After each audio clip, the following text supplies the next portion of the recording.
Alhamdulillah, salatu wassalamu ala rasulillah. One of the most frequently asked questions I get is about the issue of urinating while standing.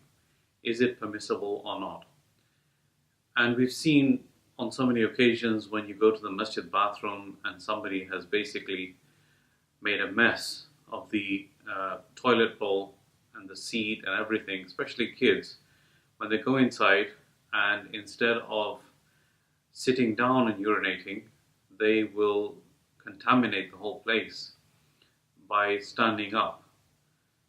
So is it permissible, is it permitted for a person to do that? So there are two riwayas which seemingly are contradicting with each other. One is the riwayah of Aisha radiallahu ta'ala anha, who says, "Man haddathakum anna Rasulullah sallallahu alaihi wasallam bala qa'iman fala tusaddiquhu ma kana yaqulu illa qa'idan."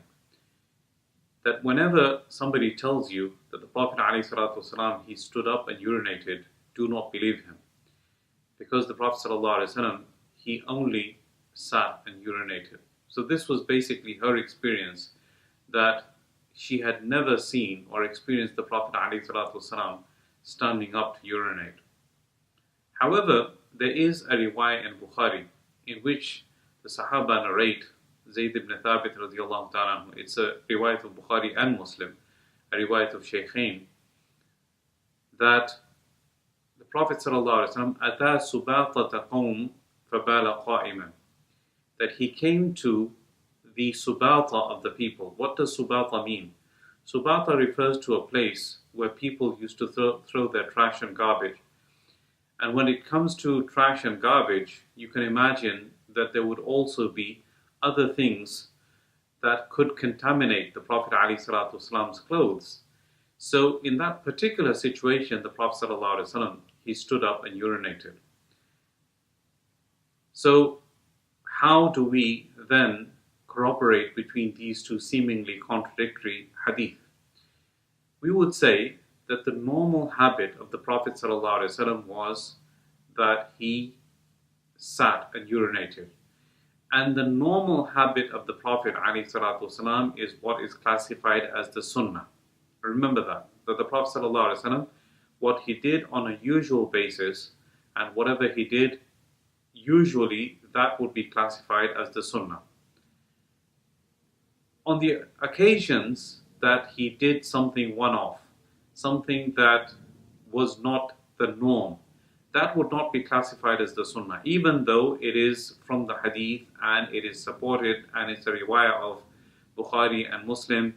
Without a doubt, the riwayah is correct. But that action of the Prophet ﷺ would be for a specific reason. And in this case, the Prophet ﷺ did not sit to urinate because of the place where he was, the place where his clothes could have got contaminated.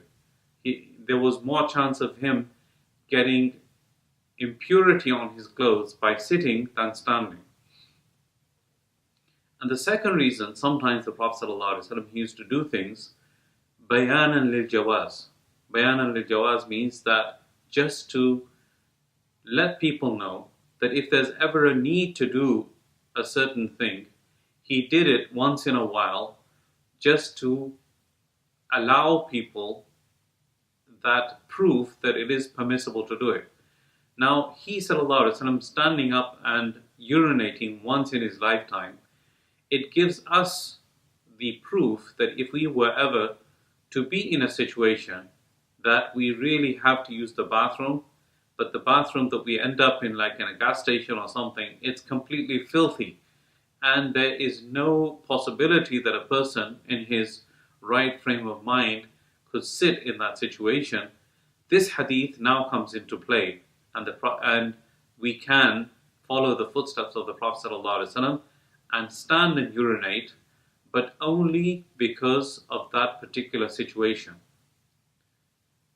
Otherwise, if a person stands and urinates for no reason, it is not something that is recommended or allowed, because of the possibility that the splashes of urine could come back onto the clothes and the body.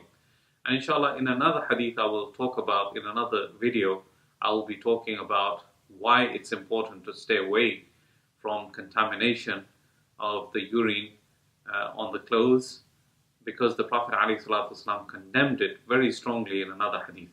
But for now, the summary is that we should sit and urinate unless there is a very, very valid reason for us to do so, like the contamination of the toilet in such a way that it's impossible for a person to sit on it. So only in that situation it would be permissible for him to do that, with the condition that he uses the bathroom in such a way that the urine doesn't come back on his clothes, and it would be recommended in that situation to go back home and also change the clothes just in case splashes of urine did come back on him. Jazakumullahu khairan for listening. Assalamu alaikum wa rahmatullah.